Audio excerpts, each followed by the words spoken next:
Marcos capítulo 12. Jesus começou a falar por meio de parábolas. Ele disse: Certo homem fez uma plantação de uvas e pôs uma cerca em volta dela.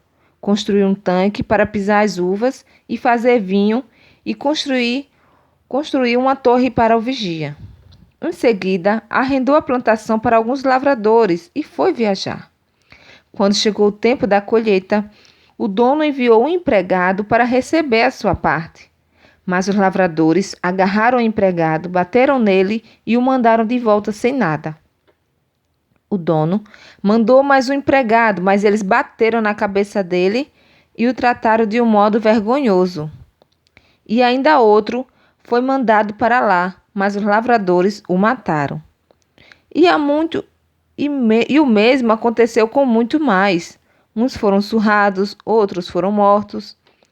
E agora, a única pessoa que o dono da plantação tinha para mandar lá era o seu querido filho. Finalmente, ele o mandou, pensando assim: o meu filho eles vão respeitar. Mas os lavradores disseram uns aos outros: Este é o filho do dono, ele vai herdar a plantação. Vamos matá-lo, e a plantação será nossa. Então, agarraram o filho e o mataram, e jogaram o corpo para fora da plantação. Aí Jesus perguntou: E agora? O que é que o dono da plantação vai fazer?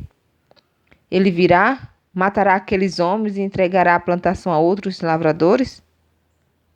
Vocês não leram o que as Escrituras Sagradas dizem? A pedra que os construtores rejeitaram veio a ser a mais importante de todas. Isso foi feito pelo Senhor e é uma coisa maravilhosa. Os líderes judeus sabiam que a parábola era contra eles e quiseram prender Jesus, mas tinham medo do povo, por isso deixaram Jesus em paz e foram embora. A pergunta sobre os impostos. Depois, mandaram que alguns fariseus e alguns membros do partido de Herodes fossem falar com Jesus a fim de conseguirem alguma prova contra ele. Eles chegaram e disseram: Mestre, sabemos que o Senhor é honesto e não se importa com a opinião dos outros. O Senhor não julga pela aparência, mas ensina a verdade sobre a maneira de viver que Deus exige. Diga, é ou não é contra a nossa lei pagar os impostos ao imperador romano? Devemos pagar ou não? Mas Jesus percebeu a malícia deles e respondeu: Por que é que vocês estão procurando uma prova contra mim? Tragam uma moeda para eu ver. E eles trouxeram. E ele pegou. De quem são o nome e a cara que estão gravados nesta moeda? E eles responderam: São do imperador. Então Jesus disse: Deem ao imperador o que é do imperador, e deem a Deus o que é de Deus. E eles ficaram admirados com Jesus. A pergunta sobre a ressurreição. Alguns saduceus, os quais afirmam que ninguém ressuscita, chegaram perto de Jesus e disseram: Mestre, Moisés escreveu para nós a seguinte lei: se o homem morrer e deixar a esposa sem filhos, o irmão dele deve casar com a viúva, para terem filhos que serão considerados filhos do irmão que morreu. Acontece que havia 7 irmãos. O mais velho casou e morreu sem deixar filhos. O segundo casou com a viúva e morreu sem deixar filhos. Aconteceu a mesma coisa com o terceiro. Afinal, os 7 irmãos casaram com a mesma mulher e morreram sem deixar filhos. Depois de todos eles, a mulher também morreu. Portanto, no dia da ressurreição, quando todos os mortos tornarem a viver, de qual dos 7 a mulher vai ser esposa? Pois todos eles casaram com ela. E Jesus respondeu: Como vocês estão errados, não conhecendo nem as Escrituras Sagradas e nem o poder de Deus. Pois quando os mortos ressuscitam, será como os anjos do céu, e ninguém casará. Vocês nunca leram no livro de Moisés o que está escrito sobre a ressurreição? Quando fala do espinheiro que estava em fogo, está escrito que Deus disse a Moisés: Eu sou o Deus de Abraão, o Deus de Isaque e o Deus de Jacó. E Deus não é Deus dos mortos, e sim dos vivos. Vocês estão completamente errados. O mandamento mais importante. Um mestre da lei que estava ali ouviu a discussão. Viu que Jesus tinha dado uma boa resposta e por isso perguntou: qual é o mais importante de todos os mandamentos da lei? E Jesus respondeu: é este. Escute, povo de Israel, o Senhor nosso Deus é o único Senhor. Ame o Senhor, seu Deus, com todo o coração, com toda a alma, com toda a mente e com todas as forças. E o segundo mais importante é este: ame os outros como você ama você mesmo. Não existe outro mandamento mais importante do que esses dois.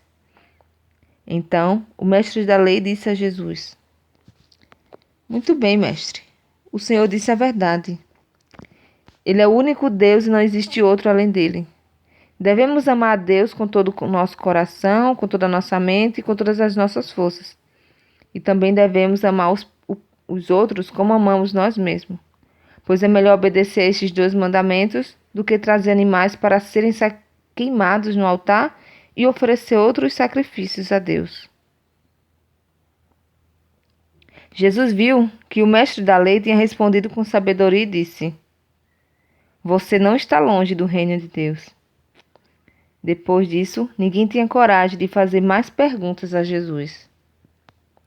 Perguntas sobre o Messias. Quando Jesus estava ensinando no pátio do templo, perguntou: como podem os mestres da lei ensinar que o Messias é descendente de Davi? Pois Davi, inspirado pelo Espírito Santo, escreveu: o Senhor Deus disse ao meu Senhor: sente-se do meu lado direito, até que eu ponha os seus inimigos debaixo dos seus pés. O próprio Davi chama o Messias de Senhor. Portanto, como é que Messias pode ser descendente de Davi? Uma grande multidão escutava com prazer o que Jesus ensinava. Ele dizia ao povo: cuidado com os mestres da lei. Eles gostam de andar para lá e para cá, usando capas compridas, e gostam de ser cumprimentados com respeito nas praças, preferem os lugares de honras nas sinagogas e os melhores lugares nos banquetes. Exploram as viúvas e roubam os seus bens. E para disfarçarem, fazem orações compridas. Portanto, o castigo que eles vão sofrer será pior ainda. A oferta da viúva pobre. Jesus estava no pátio do templo, sentado perto da caixa das ofertas, quando com atenção as pessoas que punham dinheiro ali. Muitos ricos davam muito dinheiro. Então chegou uma viúva pobre e pôs na caixa 2 moedinhas de pouco valor. Aí Jesus chamou os discípulos e disse: eu afirmo a vocês que isto é verdade. Esta viúva pobre deu mais do que todos, porque os outros deram o que estava sobrando. Porém ela, que é tão pobre, deu tudo o que tinha para viver. Amém? Que Deus abençoe a todos em nome de Jesus.